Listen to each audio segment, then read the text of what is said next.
Membantu ketersediaan stok darah di Bank Darah PMI Oku Timur, Kejari Oku Timur menggelar donor darah.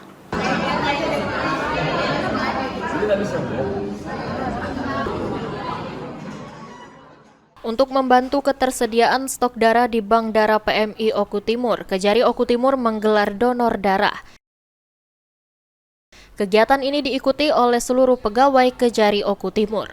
Kepala Kejaksaan Negeri Kabupaten Oku Timur, Andri Juliansyah mengatakan, selain melakukan donor darah pada Hari Bakti Adiaksa tahun ini, Kejari Oku Timur juga melakukan serangkaian kegiatan sosial, seperti memberikan bantuan kepada pondok pesantren, santunan anak yatim, dan anjang sana kepada pensiunan. Oku Timur melakukan dan melaksanakan bakti sosial bersama Ikatan Adiaksa Dharma Karini Kejaksaan Negeri Oku Timur. Ini dalam rangka Hari Bakti Adiaksa yang ke-64 dan ulang tahun Ikatan Adiaksa Dharma Karini yang ke-24.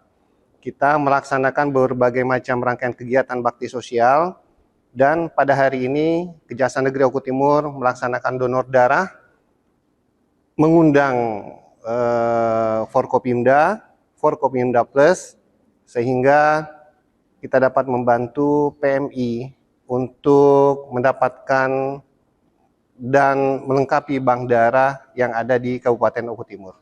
Setelah sholat Jumat nanti jam 1 kita akan melakukan kunjungan ke panti sosial, panti asuhan, dan kunjungan ke pegawai pensiunan ya, untuk melakukan bakti sosial. Elvandri Jeffriyadi, PAL TV.